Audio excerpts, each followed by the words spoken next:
মালিক, খাস করে আমার বন্ধু বরকারিয়া বুরাইহানকে সুস্থতার নিয়ামত দান করে দে। আয় আল্লাহ, সুস্থতার নিয়ামত কত বড় নিয়ামত, অসুস্থতা হলে বোঝা যায় রে মাওলা।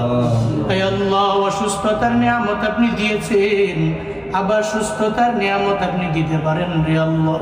আয় আল্লাহ, আমার বন্ধুকে আপনি সুস্থতার নিয়ামত দান করেন আল্লাহ।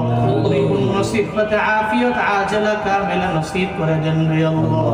ইয়া শাফিআল আমরাজ اشف مرضنا ومرضى المسلمين جميعا يا شافع الأمراض اشف مرضنا ومرضى المسلمين جميعا আয় আল্লাহ, দুনিয়ার সমস্ত বড় বড় রোগ তুমি দাও। আয় আল্লাহ, ওই রোগ থেকে তুমি আমাদেরকে শেফা দিতে পারো রে আল্লাহ। আয় আল্লাহ, তুমি মাঝে মাঝে অসুস্থতার নিয়ামত দাও। আয় আল্লাহ, তবে সুস্থতার নিয়ামত